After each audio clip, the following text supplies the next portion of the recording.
সবাইকে আশা করছি সবাই ভালো আছো। তো দুপুর হয়ে গেছে, দেখো এখানে রসুন পেঁয়াজ আদা সব ছোলা হয়ে গেছে। আর এখানে আজকে আমি চিকেন নিয়ে নিয়েছি, প্রায় 1 কিলো চিকেন আছে।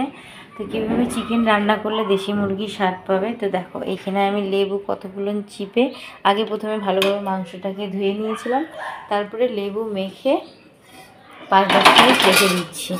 তার এদিকে কড়াইটা বসিয়ে দিচ্ছি, রান্নাটা করে নেবো এখন ঝটপট। কীভাবে দেশি মুরগির স্বাদ পাবে এই চিকেন মানে ব্রয়লার মুরগির মানে রান্না করে।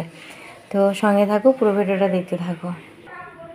তো দেখো কড়াইতে তেল দিয়ে দেব, তেল দিয়ে আমি আগে আলুটাকে ভেজে নেব। এই যে আলুগুলো হালকা একটু লবণ মাখিয়ে নিয়ে এখন আমি আলুগুলো কড়াইতে দিয়ে দিচ্ছি। দেখো মাংসটা মেখে দেওয়ার পরে বেশ অনেকটা জল ছেড়েছে। আর এইভাবে কিন্তু পুরো দেশি মুরগির স্বাদ পাওয়া যায় ব্রয়লার মুরগি, তো বেশ ভালো লাগে খেতে। আর এই যে এখন জলটাকে ফেলে আমি হালকা করে একটু জল দিয়ে ধুয়ে নেব। চাইলে তোমরা জলটাকে না ফেলে রাখতেও পারো।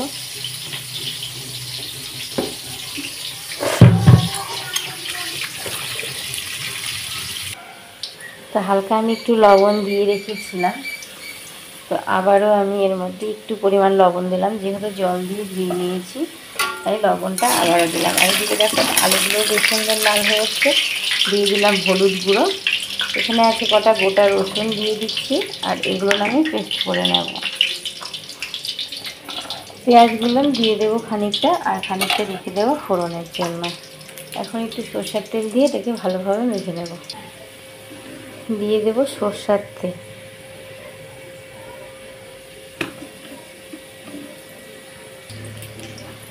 এখন চিকেনটাকে আমি ভালোভাবে মাখিয়ে নেব।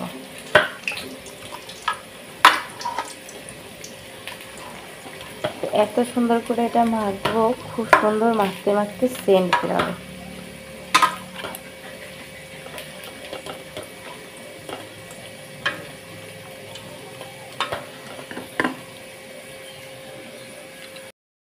আলু ভাজাগুলো নামিয়ে নিলাম, আর এখানে মশলা পেস্ট করে নিয়েছি, আদা বাটা, জিরে বাটা, রসুন বাটা। তো এটাকেও দিয়ে এখন ভালোভাবে মেখে নিয়ে এই যে গ্যাসে মানে কড়াইতে তেল দিয়ে দিয়েছি, এখন ফোড়ন দেবো। তো এদিকে দেখো তেলটাও গরম হয়ে গেছে, ফোড়নে দিচ্ছি গোটা জিরে, তেজপাতা,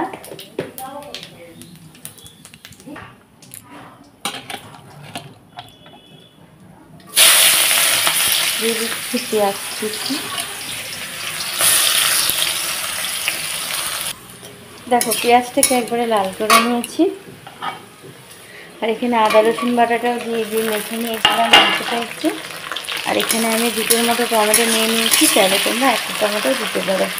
আর এখানে একটু পাকা লঙ্কা বাটা, আর একটু মানে 1টা-2টো কাঁচা লঙ্কা বাটা, মানে সেরকম করে ফিনিশ করে নিই, হাফ বেটে নামিয়ে নিয়েছি। তো এর মধ্যে দিয়ে দিলাম বাটাটাকে, এখন ভালোভাবে এটার সাথে অ্যাডজাস্ট করে নেব। তো দেখো কি সুন্দর লাল হয়েছে, কারণ লাল লঙ্কা বেটে দিয়েছিলাম আর টমেটো দিয়ে দিয়েছি, কালারটা যে সুন্দর এসছে। আর এখানে যে আমি মশলা দিয়ে মাংসটাকে মেখে রেখেছিলাম সেটাকেও ঠিক দিয়ে দিলাম। এইভাবে রান্না করলে যারা কখনো চিকেন মানে ব্রয়লার মুরগি খায় না তারাও একদম তৃপ্তি সহকারে খাবে, আর খেতে কিন্তু বেশ ভালো লাগে। তো তোমরা এরকমভাবে কারা কারা মাংসটা রান্না করো অবশ্যই কমেন্ট করে জানাবে। যারা এখনও অবধি করোনি তারা একবার ট্রাই করে আমাকে কমেন্ট করে বলবে। তো দেখো নাড়াচাড়া করতে করতে কী সুন্দর কালার এসছে। যেহেতু এটা মানে ব্রয়লার মুরগি, তার মধ্যে অল্প একটু সামান্য পরিমাণ জল দেবো, কারণ বেশি জল দিলে এটা কিন্তু ছেড়ে যাবে মাংসটা। তাই অবশ্যই চেষ্টা করবে মানে ছোটো বাটির 1 বাটি বা 1 কাপ জল দেওয়ার জন্য। তো এটা যেহেতু মুরগির মাংস, আর এখানে দেখো আমি আলুগুলো টুকরো করে রেখেছিলাম। তো এটা ছোটো মাছ ভাজা ছিল তাহলে কিন্তু আলুর মাছটাও চলে গেছে একদম। তো এটাকে এখন আমি একটুখানি 5-10 মিনিট ঢাকা দিয়ে রেখে দেবো।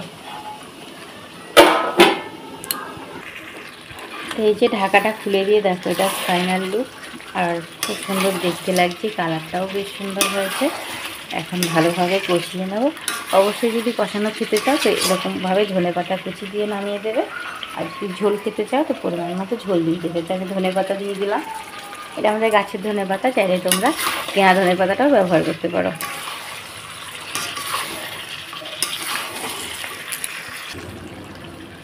তো দেখো বেশ কষানো হয়ে গেছে সুন্দর। একটুখানি গরম মশলার গুঁড়ো দিচ্ছি, বাবু ওরা কষানো খাবে বলে ওদের দুজনকে একটু কষানো তুলে দিতে হবে, তাই একটু গরম মশলার গুঁড়োটা দিয়ে দিলাম। এখন একটু কষানো তুলে দেবো ওদের।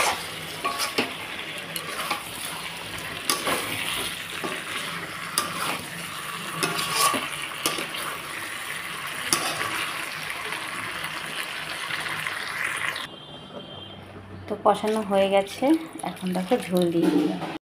টক করে ফুটে গেছে, আর দিয়ে দিচ্ছি 1 চামচের মতো একটু ঘি।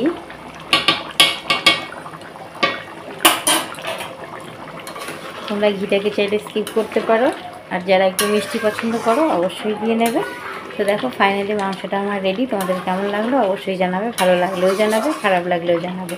আর এইরকমভাবে মুরগির মাংস রান্না করলে মানে ব্রয়লার মুরগি মনে হবে যেন দেশি মুরগি বা খাসির মাংস খাচ্ছে, এত সুস্বাদু লাগে। তো ঢেলে নিচ্ছি। তো দেখো এটা ফাইনাল লুক। ভিডিওটা যদি ভালো লেগে থাকে লাইক শেয়ার কমেন্ট করতে ভুলবে না। চ্যানেলটা যদি নতুন হও সাবস্ক্রাইব করতে ভুলবে না। প্রিয়াঙ্কা সুইচ কিচেন থেকে, প্রিয়াঙ্কার তরফ থেকে রইলো অনেক ভালোবাসা। টাটা।